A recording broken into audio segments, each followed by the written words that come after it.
Frank's Red Hot is the perfect blend of flavor and heat, so you can use an entire bottle to make recipes like buffalo chicken dip or buffalo nachos, or even things that don't start with buffalo.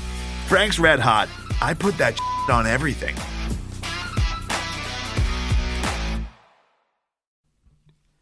Hey, Craig.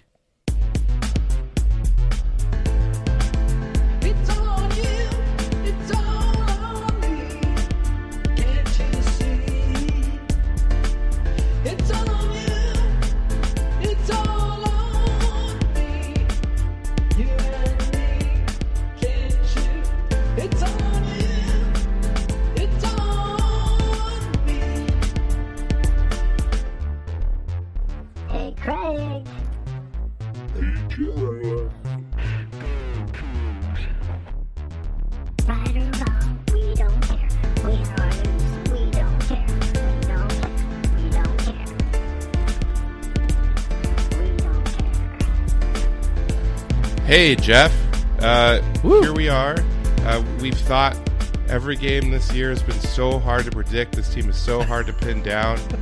And we have been handed the hardest week, the hardest game to possibly predict, to possibly preview with a coaching staff that's down 5, mostly offensive coaches, and new head coach.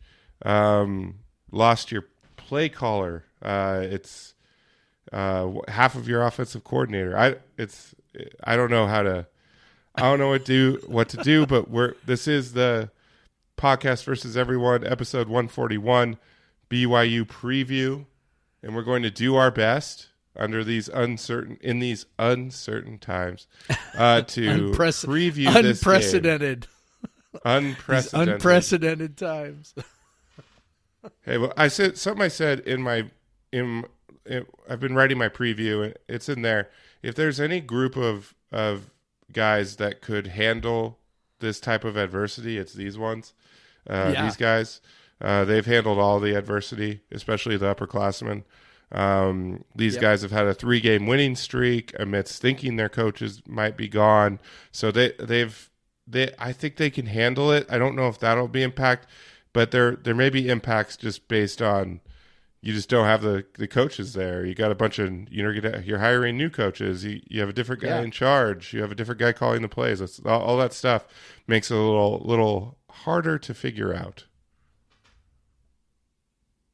Yeah, I tend to think that that's where the effect is going to be felt. I mean, obviously, we're going to kind of wait until we get to predictions to do like prediction stuff. But it's like, when we think about how the coaching change affects the team, like I think that they will be mentally there. I mean, I know it's emotional and all that, but college kids are resilient. We've seen that this year, right? Like, they've been put into a situation that is, quite difficult and quite, distracting, right? To use a coach's favorite term. And they have, rebounded and played so well the last 3 weeks. And I give the players, so much credit for that.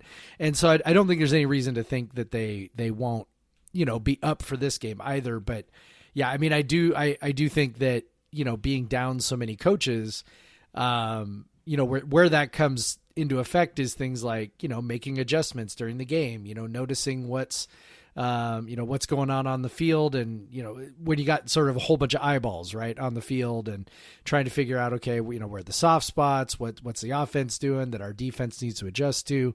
You just got a whole bunch of guys who are going to be working who, don't typically work together or haven't worked together because you're going to be bringing in a couple new guys. Apparently we got, an old QB coach and an old offensive line guy. And it's all just like, I have a feeling that at some point the communication issues are going to crop up at some point during the game. But that's sort of my biggest fear in a game that seems like somewhat of a toss up. I said that at the very beginning of the year, when we were doing predictions, that this was sort of the toss-up game. I had no idea that this was how it was all going to go down, but it turns out it's kind of like that as we're trying to figure out, is this team going to a bowl game? And, it sure would be great to not be playing this game with even more uncertainty than normal. But it is what it is, and I don't know. I just it sure would be nice to not be having to worry about these thin margins on the side that could be decided by a coaching change. But there we are. That's where we're at. Yeah, so let's kick off the preview by talking about WSU's offense against BYU's defense. So Jaden DeLora, I guess you could argue has two best games, at least against FBS competition, in the last two games against Oregon State and Stanford. Both those pass defenses were rated pretty well in the top 50 of EPA per pass coming in. Top 40 even, I think. And he shredded them both. Put up big numbers against both those pass defenses. Now you have a pass defense from BYU, which ranks 72nd in EPA per pass and 90th in defensive success rate.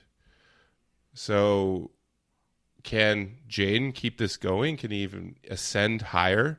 Get that YPA even higher, make even more big plays. That'll be interesting to watch. Yeah, I don't see why not. I think a lot's going to be made over the play calling, so I guess we'll see. But I almost wonder if there was some dysfunction there between Smith and Rolovich and Stutzman, just in the sense like, okay, so Smith was kind of the primary play caller guy, but Rolovich says, well, it was kind of more of a collaborative process, and I'm just kind of, and then as we kind of started getting closer to crunch time with vaccine stuff, like, okay, now all of a sudden Stutzman's the primary play caller, and I don't know. I don't want to speculate too much, but I tend to wonder if maybe there was a team vaccine and a team not vaccine, perhaps within the staff, and so I'm not convinced that automatically going back to Smith is going to be problematic. And even if it really was Stutzman being a magician, certainly Smith learned something, right? Yeah. Yeah. And I think, if Smith was the primary play caller here, I'm presuming that he was the primary play caller when Hawaii had so much success, offensively, when Rolovich was there. So, it's not like this guy has never done anything as a play caller. So I'm optimistic that, honestly, that it was more about, or as much about the players, as it was about who was calling the plays the last few games. So maybe I'm just being rose-colored glasses, or crimson-colored glasses, but that's kind of what I'm thinking right now. I don't see any reason to think that all of a sudden the offense is going to fall apart. Yeah, and like we've discussed, Jaden is still very new. He is still picking up the offense, and it seems like they've definitely succeeded in running some plays the last few weeks that they were not succeeding in before, or they're running new plays. Who knows? I'm not smart enough to know that. But last week they went vertical for the first time all season, and it seems like they should be able to do that against BYU. Now BYU, I think, is probably a little more conservative.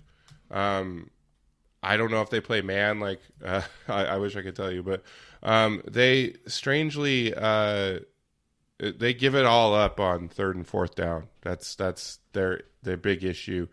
And truthfully, they're also very bad against the run. So this is the worst defense WSU has played probably since the Portland State game. Honestly, maybe the USC game. USC's defense isn't that good, and Jaden got hurt in the middle, and the more and more I look at that, the more and more I see the impact that probably had. Yeah. Especially after we saw Garantano against Utah, and we saw Gabalis come in and all that. So this is one of the worst defenses that WSU will face now and towards the end of the season. And like you said, maybe Stutzman just got lucky in that the players were figuring the offense out finally. And so the plays that he called worked. So maybe Jaden has grown, and it sure seems like he has, man. And so I feel pretty good about our offense against their defense. It's weird that they're good on early downs, but then they fall apart on third and fourth down. It's so I don't know what to think of that with BYU. Maybe that means that just highlights how bad their pass defense is. Their passing down success rate isn't too terrible. So I don't really know. It's just that my guess is their EPA is good on early downs, but they're still allowing yardage, and so they're getting into teams are getting into shorter down and distance in third and fourth down. And again, it'll be interesting to see if Dickert is willing to use fourth down like Rolovich has been.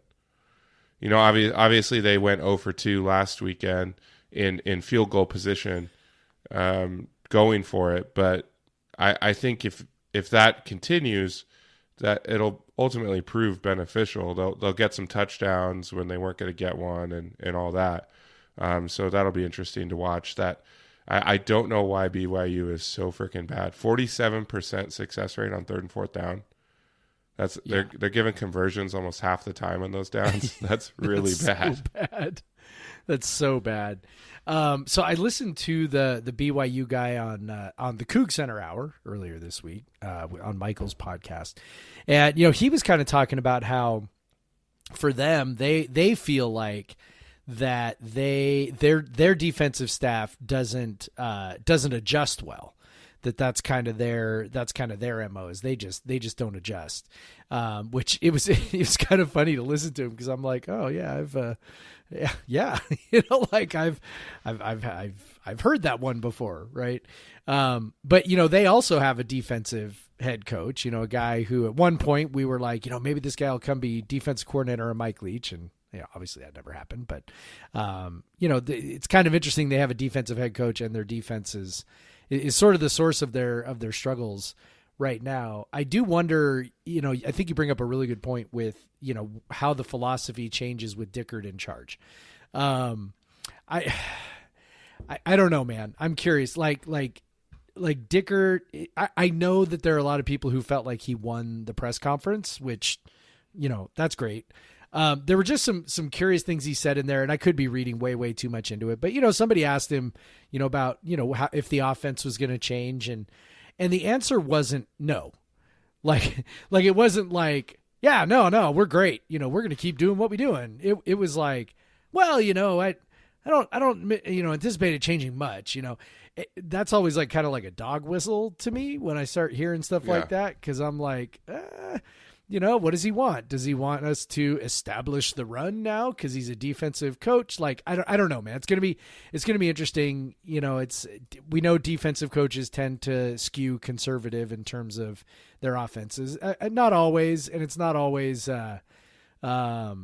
It's certainly not always, right? Bob Stoops was a defensive coach, and he brought in Mike Leach because he was like, I want an offense that's awesome. Well, Nick Saban is a defensive coach, exactly. and he figured out that they can be even better if they're not just running the ball into the middle all the time and using if the offense is good, it makes our team better. It's pretty wild concept. Yeah. So I don't know. I'm curious. I'm going to be real disappointed if they dial it back. I don't know how much they can change. Just because obviously the short week, short staff, all that, not short week, but short week because of the staff change. Right. Maybe it's just ratio of run to pass. I don't know. We'll see. But so if Green's calling the plays, is he just going to be following a directive from Dickert then? Like if that's the case, we're just making a speculation here. We don't actually know what's going to happen. See, my thinking is Green's calling the plays. He's up in the booth. Smith. Sorry. Yeah. Brian Green. That's okay. I know. I'm with you. Too many Brians. There are too many Brians in my life. Absolutely. I love you all though. But so if Smith is calling the plays, so is he gonna? He's gonna be, up in the booth calling the plays. What's Dicker gonna do about it? I don't know. Yeah, but it'll be interesting to see. Yeah, he could be like Dicker could say it's 3rd and 2, we're running the ball or whatever. Yep. And or 1st and 10, we're running the ball. Yeah, it could be something like that. I hope not. Yeah. The other thing that sort of the other thing that sort of caught my eye was, again, like, he was very I don't know, man. It sounded like he was selling himself for the job, which I don't blame him. Again, this is not a criticism. Gotta I'm not do that. like, I mean, it's not like a bad thing. I mean, the guy's got an opportunity. I don't blame him. But I also sort of wonder, like, okay, does that lead him to maybe be a little more, again, meddling is not the right word, but it's kind of like that, more assertive with his viewpoint when it comes to the offense. I don't know. I'm just like, again, all of these things, I'm very, very curious. I'm wondering. So I'm hoping not, but I don't know. Maybe he'll surprise me and he'll be like super aggressive and like, I hate it when teams go for it on 4th down against us. So let's go for it. I don't know. We'll see. Yeah. So, but if trends continue, obviously WSU's overall season numbers don't look good on offense, but if you kind of look recently, they've been shooting up the ranks in some things. They were in a bad place after Cal, and what they've done in the 2 weeks after that has been impressive. And now you're playing another bad defense, so keep it going. And hopefully, not too much changes, because I do think if they're able to just keep running the same stuff, they should be able to put up some points against BYU. And as we go into the BYU's offense versus our defense, it'll probably be necessary. Yep. I feel like, I don't have anything to add to that. I'm just blabbering now. Yeah. So let's look at. I'm not looking at the clock, but I assume it's about time. So yeah, it definitely is. So let's switch over to WSU's defense versus BYU's offense. Now, BYU is, if you take the sacks, add them to the passes, and take them from the runs, they have run the ball 220 times and passed the ball 219 times. They are the quintessential old school balanced attack. It's pretty funny. Man, some of our fans right now are having a moment, at the idea of having a balanced offense. Yep, and so they are they're solid in the pass. Their strength is the pass, at least in terms of success.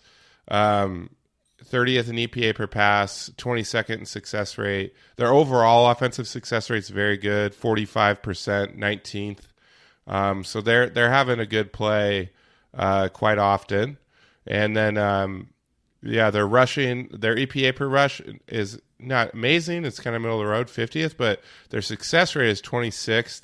I think they're not an explosive running team, but they just move the ball. Yardage. Yeah. They pick up yard. Like their top running back averages just under 5 yards a carry, which is good in the NFL, but in college it's kind of average, right? So so it's there. He's going to get yardage, although they do get stuffed a fair amount. They're at 22% in terms of stuff rate.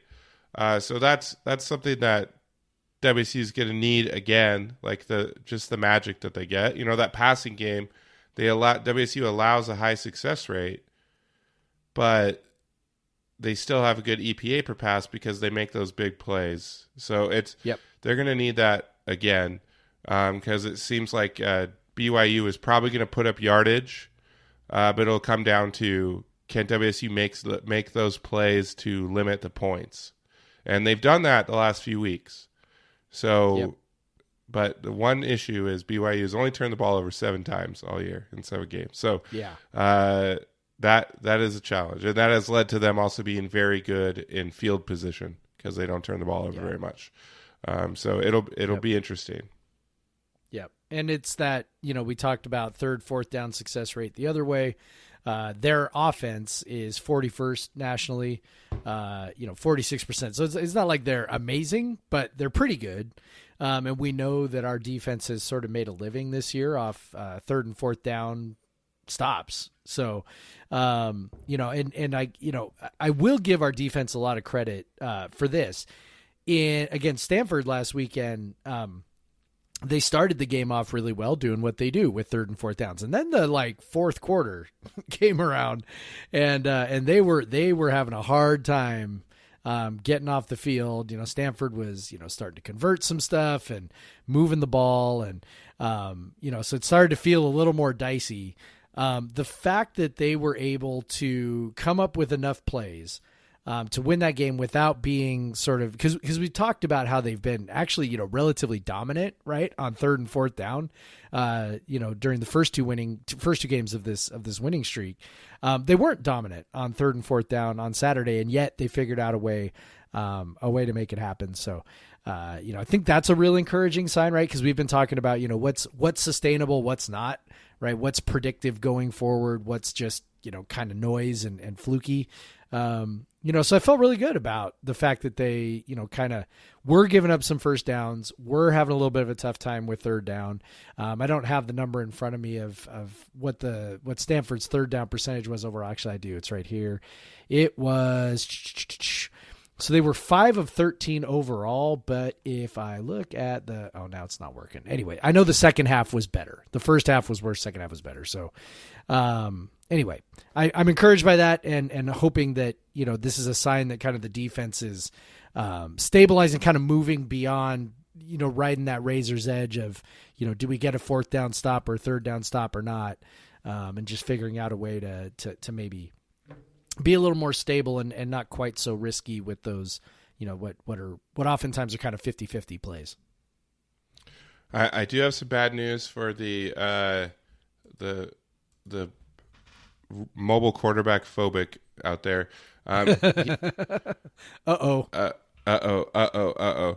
So Jaron Hall isn't necessarily a running quarterback, but he has picked up some nice gains scrambling around this year. And I've just watched some highlights. He's pretty good at moving around the pocket and avoiding sacks.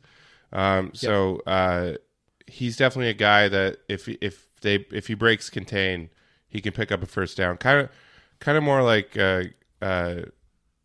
Cal's quarterback, Chase Garbers. Yeah. So like more like that sort of mobility, not necessarily a guy that is super dangerous and explosive, but a guy that is mobile enough to cause trouble.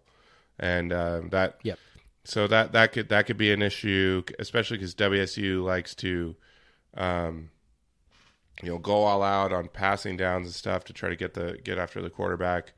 If they break contain, he could pick up a frustrating first down or two here. So we got to watch out for that.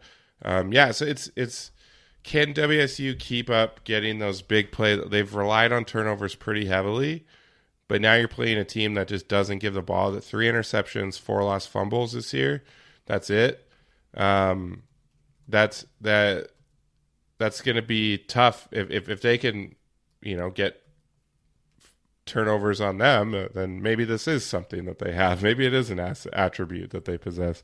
So it'll be interesting to see what they're able to do. Maybe they can kind of be bend don't break or something, because they'll have to be, because I think BYU on the ground is going to move the ball pretty well and just not big plays, but I think they're going to put themselves into very convertible third downs, maybe pick up the first down on first and second with a couple of runs. So that'll be something to watch if they can still. WSU just needs to make one or, that's what they've been doing. They make that 1 or 2 big plays a drive, and that's how they get off the field. Yeah, they get a negative play somewhere. I mean, really, they are following, as we've talked about, they are really following kind of the formula of that awesome 2017 defense. Yeah. They're not the biggest. They're maybe not the fastest, but they are, they play super hard and they get some negative plays, and they just have a way of short circuiting drives with negative plays. And all of a sudden, okay, so you're moving the ball a little, you're moving the ball a little, you're moving the ball a little, and all of a sudden, first down, boom, 2-yard loss on a rush. Okay, now it's 2nd and 12. Okay, so now what are you going to do? You're going to run the ball, you're going to pass the ball. Okay, so now you're going to pass the ball. Okay, well, now you get an incomplete pass. All of a sudden, it's 3rd and long. That's how they've been stopping drives. So, hopefully that's we get more of the same this weekend. I'm not concerned about Dickert. I'm not concerned about the defense with the coaching change. Dickert's still going to call the plays, and I don't know how much. I mean, obviously it's different being the head coach and calling the plays, so maybe it turns out that's a really terrible idea since he's never done it before. But I'm less worried about that. So, I mean, he can't just sort of like check out while the offense has the ball, talk to his team, all that. I mean, he could technically, but I don't think he's not going to want to do that. And so there will be something that he is missing. So that'll be interesting to watch. But yeah, I think I don't see the defense changing too much. Defensive staff mostly intact here. So it's just another tough offense they're facing. And and because of the balance, like they're really going to have to get some stuff runs because they need to put BYU in some obvious passing downs because that's when they can unleash their speedy rushers and get to the quarterback. So cause havoc. We got to come up with we got to come up with a nickname for those 4 guys, man. Willie Taylor, Ron Stone, Brennan Jackson, Quinn Roth package. I don't know what you call it, but it's been really good when it's in there, man. What didn't they call it? Seahawks called theirs like the Cadillac package or something. Maybe. I know. So there was another NFL team that called theirs the NASCAR package because they were doing a similar thing to that. So I don't know. Maybe we got to come up with something, man. Suggestions welcome. Yeah. But yeah, that lineup on, 1st and 2nd down, BYU running the ball, probably not the best, not the biggest set of guys to stop the run. But unless they just get in the backfield. If you're in the backfield, you can stop anything. But if you need that, but you don't have that nose tackle to hold up 2 offensive linemen, so your linebacker can come in and make the tackle. So it'll be interesting. I don't expect them to just shut BYU down. I expect them to give up some points. It just matters is how well they can shut down drives, promising drives. So I've said that a few times. I guess let's get to predictions then. Yeah. So let's start. Let's see if you figured it out. Let's start with. I was just thinking of it in my head. I'm like, okay, this week Nooser, first half only. Then let Craig do his first half. Then we'll do the whole game. Don't forget. So I remembered. I'm ready. Okay, so Jeff, hit me with your first half score. All right, I am gonna guess it is a fairly low-scoring, cagey affair in the first half. I'm going to go 13-13 tie game at the half. Okay. I'm going to go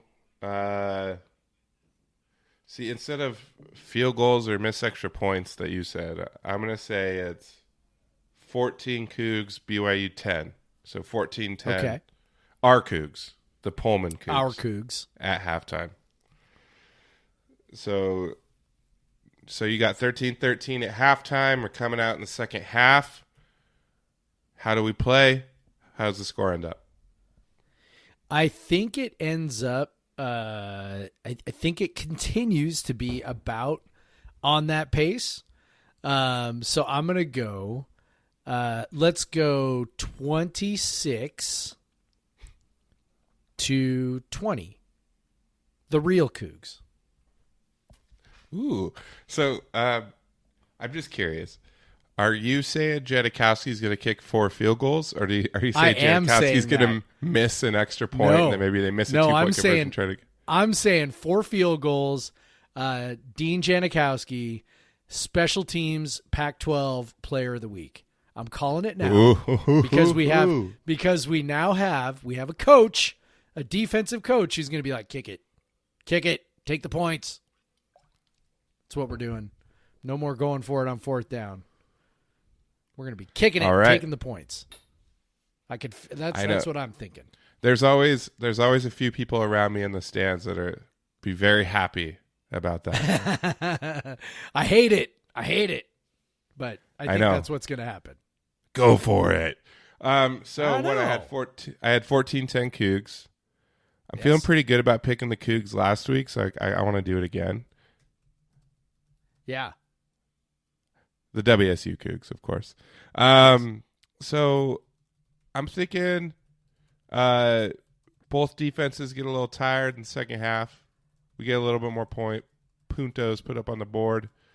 Let's go 34-31 WSU. So a big second half. So crazy second half. WSU puts up 20 in the second half. I'm gonna say on a missed extra point, and then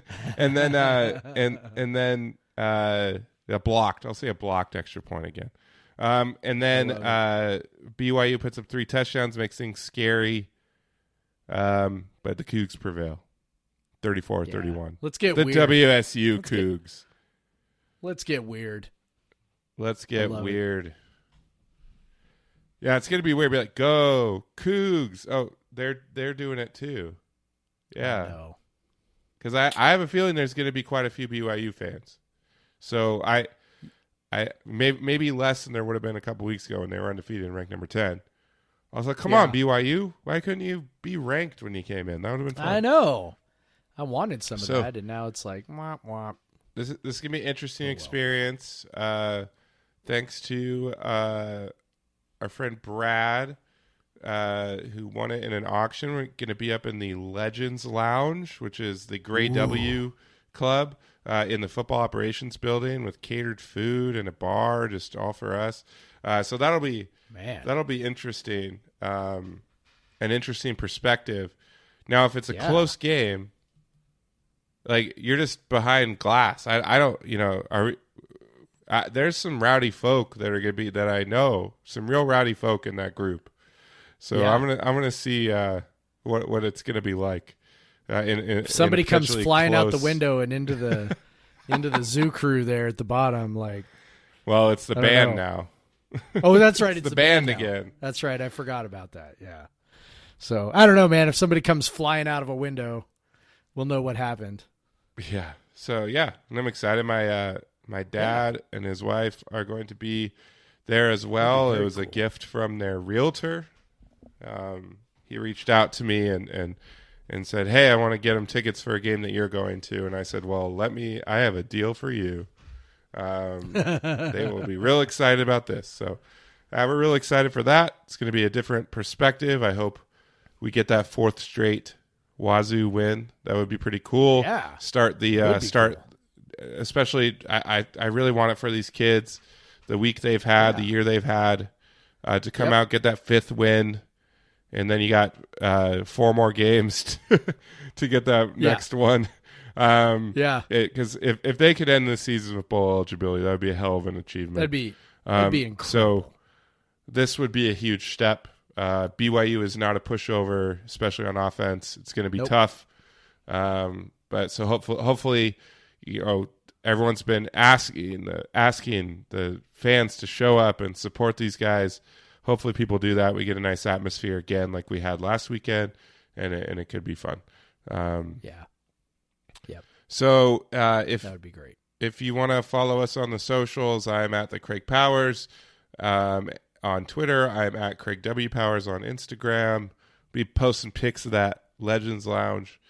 And then Jeff is at PodVSEveryone on Twitter. You can email us at podcastvseveryone@gmail.com.